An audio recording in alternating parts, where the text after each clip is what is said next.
आप सभी को नमस्कार। राधे राधे, कृष्णा कृष्णा। अब हम आगे पढ़ेंगे। बिस्मिल साहनी जी की कहानी है अमृतसर आ गया है, जो 1973 में पटरियाँ कहानी संग्रह में प्रकाशित हुआ था। 1973 में पटरियाँ कहानी संग्रह में प्रकाशित हुआ था, जिसमें विवरण तथा मनोविश्लेषणात्मक शैली में लिखा गया है। यह मनोविश्लेषणात्मक शैली है और इसमें यही है कि भारत विभाजन के फलक पर रचित इस कहानी में पाकिस्तान से अमृतसर आने वाली ट्रेन में शरणार्थियों के दहशत, तनाव, अविश्वास, भय युक्त, डर से युक्त और मानसिक दशा के साथ साथ धार्मिक उत्तेजना, विद्वेष, घृणा, अमानवीयता, बर्बरता इत्यादि का चित्रण इस कहानी हुआ है। तो इस कहानी में देश विभाजन के फलस्वरूप ही हुआ है, जो उस समय त्रासदी हुई।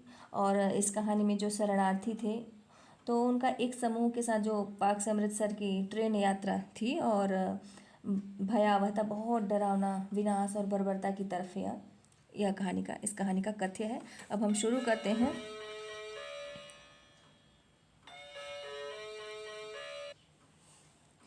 गाड़ी के डिब्बे में बहुत मुसाफिर नहीं थे। मेरे सामने वाली सीट पर बैठे सरदार जी देर से मुझे लाम के किस्से सुनाते आए थे। वह लाम के दिनों में बर्मा की लड़ाई में भाग ले चुके थे और बात बात पर खी खी करके हंसते और गोरे फौजियों की खिल्ली उड़ाते रहे थे। डिब्बे में 3 पठान व्यापारी भी थे। उनमें से एक हरे रंग की पोशाक पहने ऊपर वाली बर्थ पर लेटा हुआ था। वह आदमी बड़ा हंसमुख था और बड़ी देर से मेरे साथ वाली सीट पर बैठे एक दुबले से बाबू के साथ उसका मजाक चल रहा था। वह दुबला बाबू पेशावर का रहने वाला जान पड़ता था, क्योंकि किसी किसी वक्त वे आपस में पश्तों में बातें करने लगते थे। मेरे सामने दाई और कोने में एक बुढ़िया मुंह सिर ढांपे बैठी थी और देर से माला जप रही थी। यही कुछ लोग रहे होंगे। संभव है 2-1 और मुसाफिर भी रहे हों, पर वे स्पष्टता मुझे याद नहीं। भीष्म साहनी जी बता रहे हैं। गाड़ी धीमी रफ्तार से चली जा रही थी और गाड़ी में बैठे मुसाफिर बात कर रहे थे और बाहर गेहूं के खेतों में हल्की हल्की लहरियां उठ रही थीं। और मैं मन ही मन बहुत खुश था, क्योंकि मैं दिल्ली में होने वाला स्वतंत्रता दिवस समारोह देखने जा रहा था। उन दिनों के बारे में सोचता हूँ तो लगता है हम किसी झुटपुटे में जी रहे हैं। शायद समय बीत जाने पर अतीत का सारा व्यापार ही झुटपुटे में बीता जान पड़ता है। ज्यों ज्यों भविष्य के पट खुलते जाते हैं, यह झुटपुटा और भी गहराता चला जाता है। उन्हीं दिनों पाकिस्तान के बनाए जाने का ऐलान किया गया था और लोग तरह तरह के अनुमान लगाने लगे थे कि भविष्य में जीवन की रूपरेखा कैसी होगी, पर किसी भी कल्पना बहुत दूर तक नहीं जा पाती थी। मेरे सामने बैठे सरदार जी बार बार मुझसे पूछ रहे थे कि पाकिस्तान बन जाने पर जिन्ना साहिब बम्बई में ही रहेंगे या पाकिस्तान में जाकर बस जाएंगे। और मेरा हर बार यही जवाब होता, बम्बई क्यों छोड़ेंगे, पाकिस्तान में आते जाते रहेंगे। बम्बई छोड़ देने में क्या दुख है। लाहौर और गुरदासपुर के बारे में भी अनुमान लगाए जा रहे थे कि कौन सा शहर किस ओर जाएगा। मिल बैठने के ढंग में, गपशप में, हंसी मजाक में कोई विशेष अंतर नहीं आया था। कुछ लोग अपने घर छोड़कर जा रहे थे, जबकि अन्य लोग उनका मजाक उड़ा रहे थे। कोई नहीं जानता था कि कौन सा कदम ठीक होगा और कौन सा गलत। एक ओर पाकिस्तान बन जाने का जोश था तो दूसरी ओर हिंदुस्तान के आज़ाद होने का जोश।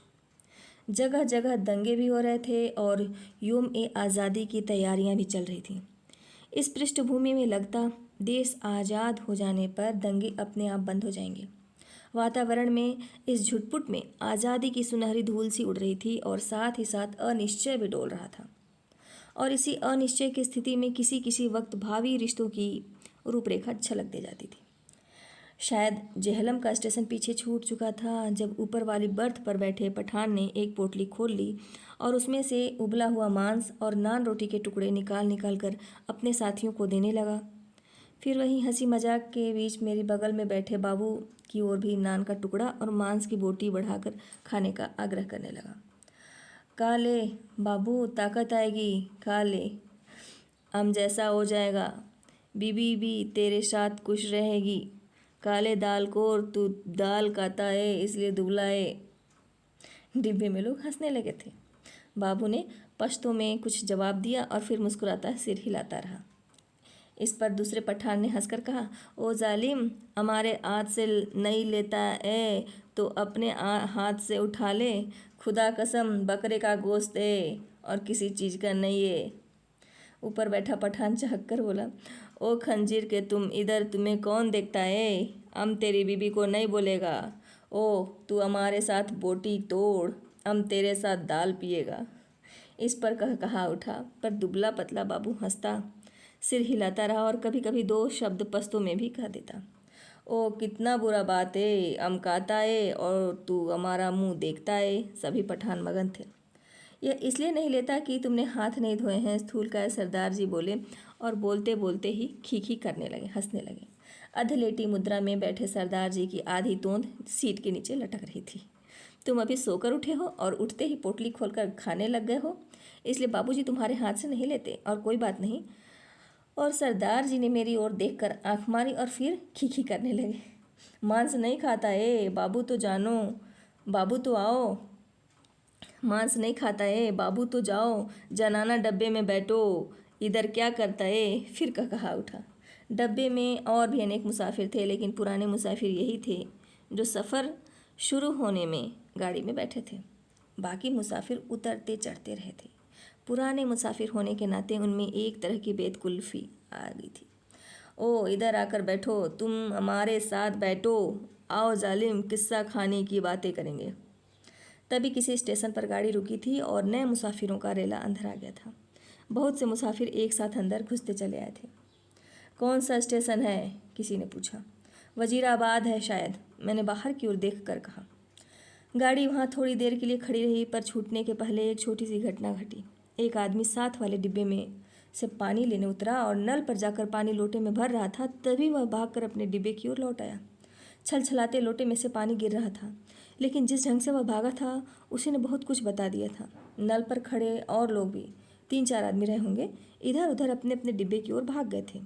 इस तरह घबरा कर भागते लोगों को मैं देख चुका था। देखते ही देखते प्लेटफॉर्म जो था वह खाली हो गया, मगर डिब्बे के अंदर अभी भी हंसी मजाक चल रहा था।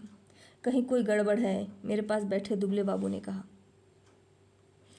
कहीं कुछ था, लेकिन क्या था कोई भी स्पष्ट नहीं जानता था। मैं अनेक दंगे देख चुका था, इसलिए वातावरण में होने वाली छोटी सी तब्दील को भी भाप गया था।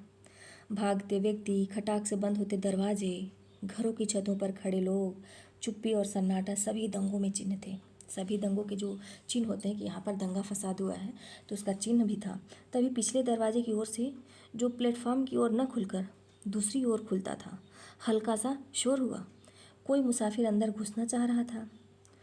कहाँ घुसा आ रहा है? नहीं है जगह। बोल दिया जगह नहीं है, किसी ने कहा।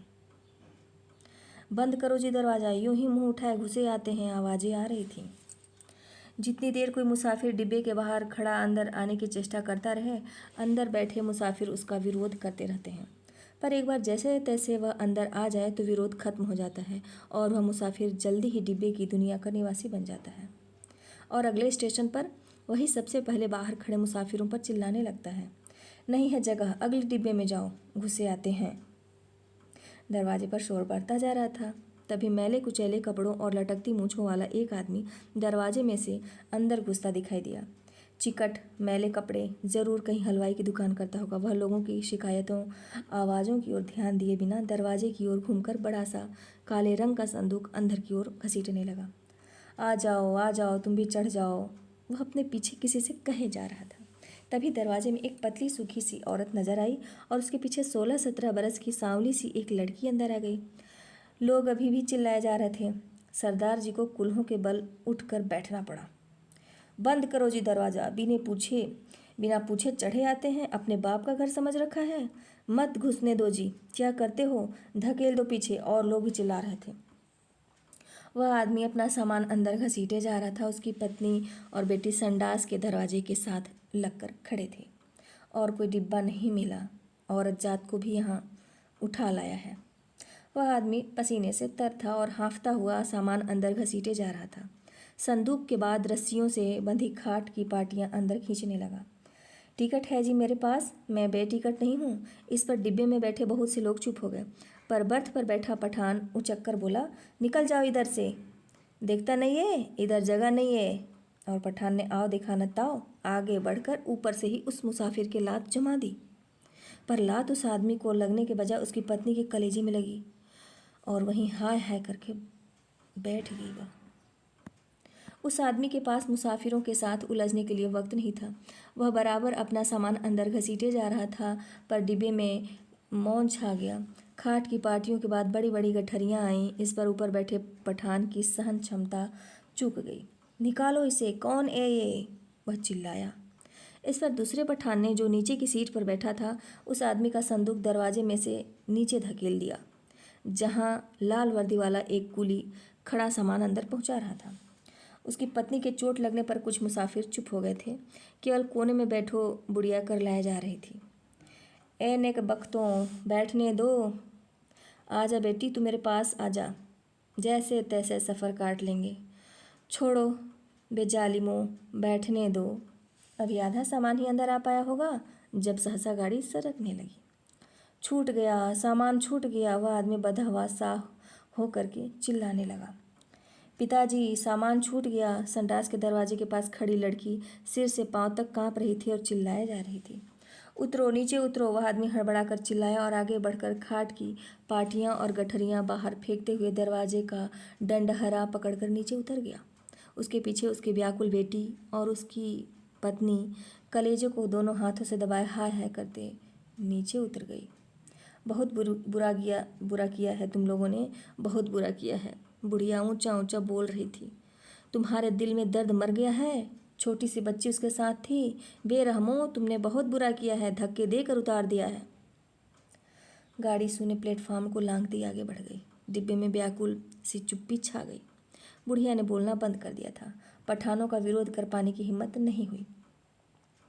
तभी मेरे बगल में बैठे दुबले बाबू ने मेरे बाजू पर हाथ रखकर कहा, आग है, देखो आग लगी है।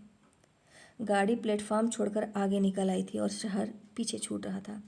तभी शहर की ओर से उठते धुएं के बादल और उनमें लपलपाती आग के शोले नजर आने लगे। दंगा हुआ है, स्टेशन पर भी लोग भाग रहे थे, कहीं दंगा हुआ है।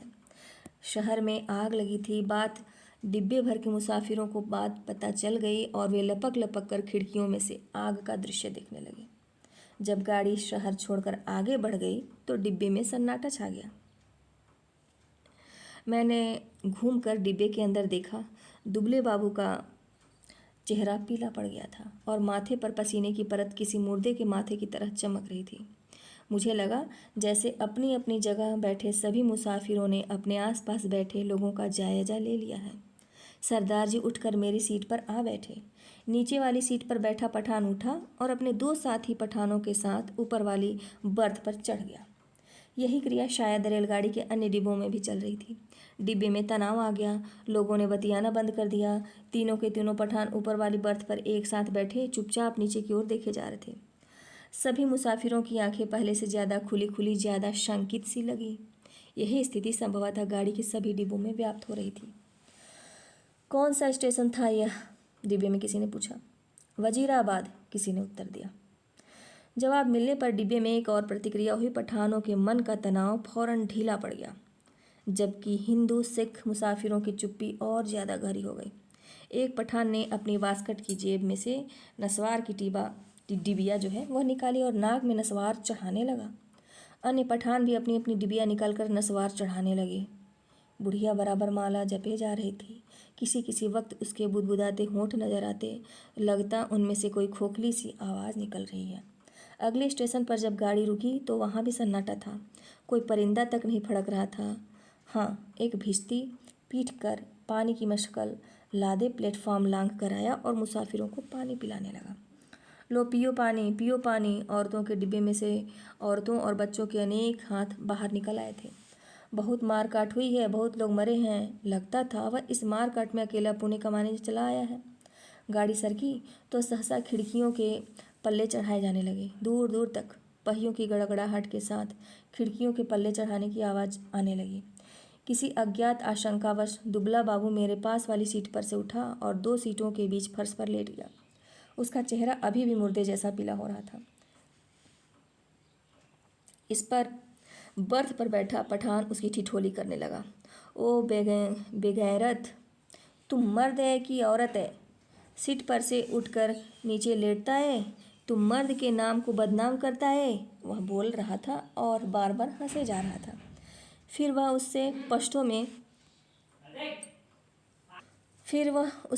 में कुछ कहने लगा। बाबू चुप बना लेटा रहा। अन्य सभी मुसाफिर चुप थे। डिब्बे का वातावरण बोझिल बना हुआ था।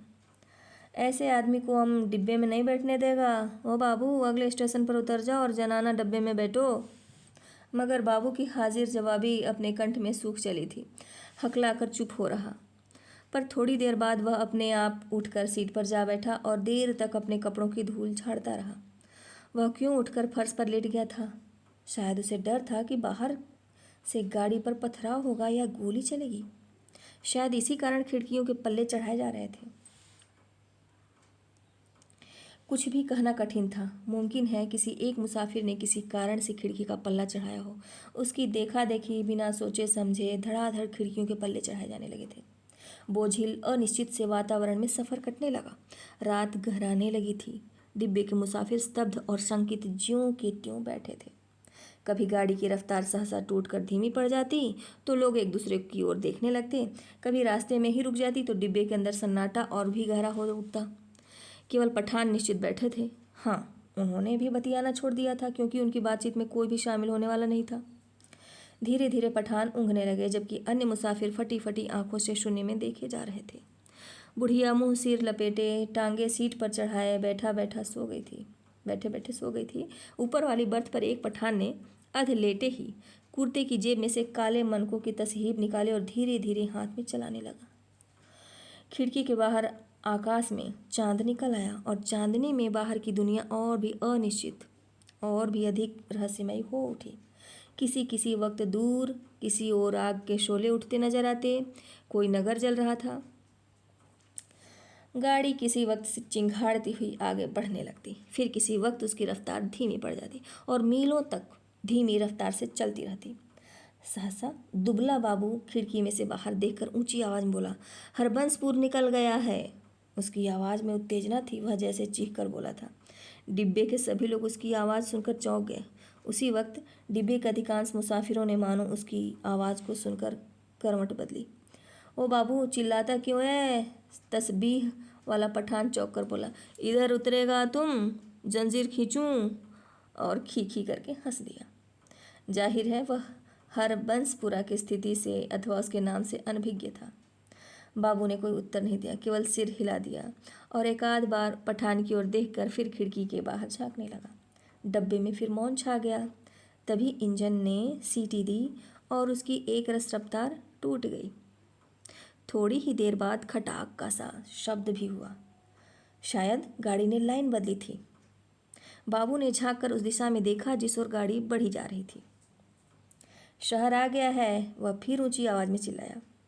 अमृतसर आ गया है, उसने फिर से कहा और उछल कर खड़ा हो गया और ऊपर वाली बर्थ पर लेटे पठान को संबोधित करके चिल्लाया, ओ बे पठान के बच्चे, नीचे उतर, तेरी माँ की नीचे उतर, तेरी उस पठान वाले की मैं। बाबू चिल्लाने लगा और चीख चीख कर गालियाँ बकने लगा था। तस्बीह वाले पठान ने करवट बदली और बाबू की ओर देखकर बोला, ओ क्या है बाबू, हमको कुछ बोला? बाबू को उत्तेजित देखकर अन्य मुसाफिर भी उठ बैठे। नीचे उतर, तेरी मैं हिंदू औरत को लात मारता है हरामजादे, तेरी उस। ओ बाबू, बकबक नहीं करो। ओ खजीर के तुख्म, गाली मत पको, हमने बोल दिया, हम तुम्हारा जवान खींच लेगा। गाली देता है मादर, गंदी गाली दिया। बाबू चिल्लाया और उछलकर सीट पर चढ़ गया। वह सिर से पांव तक कांप रहा था। बस बस, सरदार जी बोले, यह लड़ने की जगह नहीं है, थोड़ी देर का सफ़र बाकी, आराम से बैठो। तेरी मैं लात न तोड़ूं तो कहना, गाड़ी तेरे बाप की है, बाबू चिल्लाया। ओ हमने क्या बोला? सभी लोग उसको निकालता था, हमने भी निकाला। ये इधर हमको गाली देता है, हम इसका जबान खींच लेगा। बुढ़िया बीच में फिर बोल उठी, वे जिड़ जो गयो, आराम नाल बैठो, वे रब दिए बंदयो, कुछ होश करो। उसके होंठ किसी प्रेत की तरह फड़फड़ाए जा रहे थे और उनमें से क्षण भर की फुसफुसाहट सुनाई दे रही थी। बाबू चिल्लाए जा रहा था, अपने गौर में शेर बनता था। अब बोल, तेरी मैं उस पठान बनाने वाली की। तभी गाड़ी अमृतसर के प्लेटफार्म पर रुकी। प्लेटफार्म लोगों से खचाखच भरा था। प्लेटफार्म पर खड़े लोग झांक झांक कर डिब्बों के अंदर देखने लगे। बार बार लोग एक ही सवाल पूछ रहे थे, पीछे क्या हुआ है, कहाँ पर दंगा हुआ है। खचाखच भरे प्लेटफार्म पर शायद इस बात की चर्चा चल रही थी कि पीछे क्या हुआ है। प्लेटफार्म पर खड़े 2-3 खोमचे वालों पर मुसाफिर टूट पड़े थे। सभी को सहसा भूख और प्यास परेशान करने लगी थी। इसी दौरान 3-4 पठान हमारे डिब्बे के बाहर प्रकट हो गए और खिड़की में से झांक झांक कर देखने लगे अंदर की तरफ। अपने पठान साथियों पर नज़र पड़ते ही वे उन पश्तों में कुछ बोलने लगे। मैंने घूमकर देखा, बाबू डिब्बे में नहीं था। न जाने कब वह डिब्बे में से निकल गया था। मेरा माथा ठिनका। गुस्से में वह पागल हुआ जा रहा था, न जाने क्या कर बैठे। पर इस बीच डिब्बे के तीनों पठान अपनी अपनी गठरी उठाकर बाहर निकल गए और अपने पठान साथियों के साथ गाड़ी के अगले डिब्बे की ओर बढ़ गए। जो विभाजन पहले प्रत्येक डिब्बे के भीतर हो रहा था, अब सारी गाड़ी के स्तर पर होने लगा था। खोमचे वालों के इर्द गिर्द भीड़ छटने लगी। लोग अपने अपने डिब्बों में लौटने लगे। तभी सहसा एक ओर से मुझे वह बाबू आता दिखाई दिया। उसका चेहरा अभी भी बहुत पीला था और माथे पर बालों की लट झूल रही थी। नज़दीक पहुंचा तो मैंने देखा उसने अपने दाएं हाथ में लोहे की एक छड़ उठा रखी थी। जाने वह उसे कहाँ मिल गई थी। डिब्बे में घुसते समय उसने छड़ को अपनी पीठ के पीछे कर लिया और मेरे साथ वाली सीट पर बैठने से पहले उसने हौले से छड़ को सीट के नीचे सरका दिया। सीट पर बैठते ही उसकी आंखें पठान को देख पाने के लिए ऊपर को उठीं, पर डिब्बे में पठानों को न पाकर वह हड़बड़ाकर चारों ओर देखने लगा। निकल गए हरामी मादर। सबके सब निकल गए, मतलब गालियां दे रहा था और सबके सब निकल गए। सबके सब निकल गए, गाली देकर के यही बोल रहा था। फिर वह सिर पिटाकर उठ खड़ा हुआ, चिल्लाकर बोला, तुमने उन्हें जाने क्यों दिया? तुम सब नामर्द हो, बुज़दिल। पर गाड़ी में भीड़ बहुत थी, बहुत से नए मुसाफिर आ गए थे। किसी ने उसकी ओर विशेष ध्यान नहीं दिया। गाड़ी सरकने लगी तो वह फिर मेरी वाली सीट पर आ बैठा, पर वह बड़ा उत्तेजित था और बराबर बड़बड़ाए जा रहा था। धीरे धीरे हिचकोले खाती गाड़ी आगे बढ़ने लगी।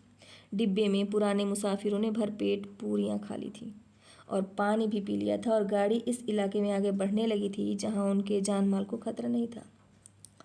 नए मुसाफिर बतिया रहे थे। धीरे धीरे गाड़ी फिर समतल गति से चलने लगी थी। कुछ ही देर बाद लोग ऊँघने भी लगे थे, मगर बाबू अभी भी फटी फटी आंखों से सामने की ओर देखे जा रहे थे। बार बार मुझसे पूछता कि पठान डिब्बे में से निकलकर किस ओर को गए हैं। उसके सिर पर जुनून सवार था। गाड़ी के हिचकोलों में मैं खुद ऊँघने लगा था। डिब्बे में लेट पाने की जगह नहीं थी। बैठे बैठे ही नींद में मेरा सिर कभी एक ओर लुढ़क जाता, कभी दूसरी ओर को। किसी किसी वक्त झटके से मेरी नींद टूटती और मुझे सामने की सीट पर अस्त व्यस्त से पड़े सरदार जी के खर्राटे सुनाई देते। अमृतसर पहुंचने के बाद सरदार जी फिर से सामने वाली सीट पर टांगे पसार कर लेट गए थे। डिब्बे में तरह तरह की आड़ी तिरछी मुद्राओं में मुसाफिर पड़े थे। उनकी बीभत्स मुद्राओं को देखकर लगता डिब्बा लाशों से भरा है। पास बैठे बाबू पर नज़र पड़ती तो कभी तो वह खिड़की के बाहर मुंह किए देख रहा होता, कभी दीवार से पीठ लगाए तनकर बैठा नजर आता। किसी किसी वक्त गाड़ी किसी स्टेशन पर रुकती तो पहियों की गड़गड़ाहट बंद होने पर निस्तब्धता सी छा जाती। तभी लगता जैसे प्लेटफार्म पर कुछ गिरा है या जैसे कोई मुसाफिर गाड़ी में से उतरा है और वह झटके से उठकर बैठ जाता। इसी तरह जब एक बार मेरी नींद टूटी तो गाड़ी की रफ्तार धीमी पड़ गई थी और डिब्बे में अंधेरा था। मैंने उसी तरह अधलेटे खिड़की में से बाहर देखा। दूर पीछे की ओर किसी स्टेशन से सिग्नल के लाल कुमकुमे चमक रहे थे। मतलब स्पष्टतः गाड़ी कोई स्टेशन लांघ कर आई थी, पर अभी तक उसने रफ्तार नहीं पकड़ी थी। डिब्बे के बाहर मुझे धीमे से अस्फुट स्वर सुनाई दिए।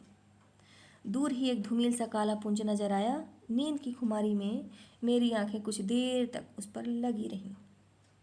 फिर मैंने उसे समझ पाने का विचार छोड़ दिया। डिब्बे के अंदर अंधेरा था, बत्तियां बुझी हुई थी, लेकिन बाहर लगता था पौ फटने वाली है। मेरी पीठ पीछे डिब्बे के बाहर किसी चीज़ को खरोचने की सी आवाज़ आई। मैंने दरवाजे की ओर घूमकर देखा, डिब्बे का दरवाज़ा बंद था। मुझे फिर से दरवाज़ा खरोचने की आवाज़ सुनाई दी। फिर मैंने साफ साफ सुना लाठी से कोई डिब्बे का दरवाज़ा पटपटा रहा था। मैंने झांककर खिड़की के बाहर देखा। सचमुच एक आदमी डिब्बे की 2 सीढ़ियाँ चढ़ाया था। उसके कंधे पर एक गठरी झूल रही थी और हाथ में लाठी थी, और उसने बदरंग से कपड़े पहन रखे थे और उसके दाढ़ी भी थी। फिर मेरी नज़र बाहर नीचे की ओर आ गई। गाड़ी के साथ साथ एक औरत भागती चली आ रही थी, नंगे पाँव, और उसने 2 गठरियाँ उठा रखी थी। बोझ के कारण उससे दौड़ा नहीं जा रहा था। डिब्बे के पायदान पर खड़ा आदमी बार बार उसकी ओर मुड़कर देख रहा था और हाँफता हुआ कहे जा रहा था, आ जा तू भी चढ़ जा, आ जा। दरवाजे पर फिर से लाठी पटपटाने की आवाज़ आई। खोलो जी दरवाज़ा, खुदा के वास्ते दरवाज़ा खोलो। वह आदमी हाँफ रहा था, खुदा के लिए दरवाजे खोलो, मेरे साथ औरत जात है, गाड़ी निकल जाएगी। सहसा मैंने देखा, बाबू हड़बड़ा कर उठ खड़ा हुआ और दरवाजे के पास जाकर दरवाजे में लगी खिड़की में से मुंह बाहर निकाल कर बोला, कौन है? इधर जगह नहीं है। बाहर खड़ा आदमी फिर गिड़गिड़ाने लगा, खुदा के वास्ते दरवाज़ा खोलो, गाड़ी निकल जाएगी। और वह आदमी खिड़की में से अपना हाथ अंदर डालकर दरवाज़ा खोल पाने के लिए सिटकली टटोलने लगा। नहीं है जगह, बोल दिया, उतर जाओ गाड़ी पर से, बाबू चिल्लाया और उसी क्षण लपक कर दरवाज़ा खोल दिया। या अल्लाह, उस आदमी के अस्फुट से शब्द सुनाई दिए। दरवाज़ा खुलने पर जैसे उसने इत्मीनान की सांस ली हो, और उसी वक्त मैंने बाबू के हाथ में छड़ चमकते देखा। एक ही भरपूर वार बाबू ने उस मुसाफिर के सिर पर किया था। मैं देखते ही डर गया और मेरी टांगें लरच गईं। मुझे लगा जैसे छड़ के वार का उस आदमी पर कोई असर ही नहीं हुआ। उसके दोनों हाथ अभी भी जोर से डंडहरे को पकड़े हुए थे।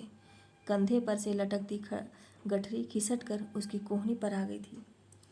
तभी सहसा उसके चेहरे पर लहू की 2-3 धारें जो है, खून की बूंदें एक साथ फूट पड़ी थीं। 2-3 धारें। मुझे उसके खुले होंठ और चमकते दांत नजर आए। वह एक बार या अल्लाह बुदबुदाया, फिर उसके पैर लड़खड़ा गए। उसकी आंखों ने बाबू की ओर देखा, अधमुंदी सी आंखें जो धीरे धीरे सिकुड़ती जा रही थी, मानो उसे पहचानने की कोशिश कर रही हूँ कि वह कौन है और उससे किस अदावत का बदला ले रहा है। इस बीच अंधेरा कुछ और छन गया था। उसके होंठ फिर से फड़फड़ाया और उनमें सफ़ेद दांत फिर से झलक उठे। मुझे लगा जैसे वह मुस्कुराया है, पर वास्तव में केवल क्षय के लिए कारण ही होठों में बल पड़ने लगे थे। नीचे पटरी के साथ साथ भागती औरत बड़बड़ाए और कोसे जा रही थी। उसे अभी भी मालूम नहीं हो पाया था कि क्या हुआ है। वह अभी भी शायद यह समझ रही थी कि गठरी के कारण उसका पति गाड़ी पर ठीक तरह से चढ़ नहीं पा रहा है, कि उसका पैर जम नहीं रहा है। वह गाड़ी के साथ भागती हुई अपनी 2 गठरियों के बावजूद अपने पति के पैर पकड़ पकड़ कर सीढ़ी पर टिकाने की कोशिश कर रही थी। तभी सहसा डंडहरे से उस आदमी के दोनों हाथ छूट गए और कटे पेड़ की भांति नीचे जा गिरा, और उसके गिरते ही औरत ने भागना बंद कर दिया, मानो दोनों का सफ़र एक साथ ही खत्म हो गया हो। बाबू अभी भी मेरे निकट डिब्बे के खुले दरवाजे में भूत का बुत बना खड़ा था। लोहे की छड़ अभी भी उसके हाथ में थी। मुझे लगा जैसे वह छड़ को फेंक देना चाहता है, लेकिन उसे फेंक नहीं पा रहा। उसका हाथ जैसे उठ नहीं रहा था। मेरी सांस अभी भी फूली हुई थी और डिब्बे के अंधियारे कोने में मैं खिड़की के साथ सट कर बैठा उसकी ओर देखे जा रहा था। फिर वह आदमी खड़े खड़े हिला। किसी अज्ञात प्रेरणावश वह एक कदम आगे बढ़ाया और दरवाजे में से बाहर पीछे की ओर देखने लगा। गाड़ी आगे निकलती जा रही थी। दूर पटरी के किनारे अंधियारा पुंज सा नजर आ रहा था। बाबू का शरीर हरकत में आया। एक झटके में उसने छड़ को डिब्बे के बाहर फेंक दिया, फिर घूमकर डिब्बे के अंदर दाएं बाएं देखने लगा। सभी मुसाफिर सोए पड़े थे। मेरी और उसकी नज़र नहीं उठी। थोड़ी देर तक वह खड़ा डोलता रहा, फिर उसने घूमकर दरवाज़ा बंद कर दिया। उसने ध्यान से अपने कपड़ों की ओर देखा, अपने दोनों हाथों की ओर देखा, फिर एक एक करके अपने दोनों हाथों को नाक के पास ले जाकर उन्हें सूंघा, मानो जानना चाहता हो कि उसके हाथों से खून की बू तो नहीं आ रही है। फिर वह दबे पांव चलता हुआ आया और मेरी बगल वाली सीट पर बैठ गया। धीरे धीरे झुटपुटा छटने लगा। दिन खुलने लगा। साफ सुथरी सी रोशनी चारों ओर फैलने लगी। किसी ने जंजीर खींचकर गाड़ी को खड़ा नहीं किया था। छड़ खाकर गिरी उसकी देह मीलों पीछे छूट चुकी थी। सामने गेहूं के खेतों में फिर से हल्की हल्की लहरियां उठने लगी थीं। सरदार जी बदन खुजलाते उठ बैठे। मेरी बगल में बैठा बाबू दोनों हाथ सिर के पीछे रखे सामने की ओर देखे जा रहा था। रात भर में उसके चेहरे पर दाढ़ी के छोटे छोटे बाल उगाए थे। अपने सामने बैठा देखकर सरदार उसके साथ बतियाने लगा। बड़े जीवट वाले हो बाबू, दुबले पतले हो पर बड़े गुर्दे वाले हो। बड़ी हिम्मत दिखाई है। तुमसे डर कर ही वे पठान डिब्बे में से निकल गए। यहाँ बने रहते तो एक न एक की खोपड़ी तुम जरूर दुरुस्त कर देते। और सरदार जी हंसने लगे। बाबू जवाब में मुस्कुराया, एक विभत्स सी मुस्कान, और देर तक सरकार जी के चेहरे की ओर देखता रहा। तो अमृतसर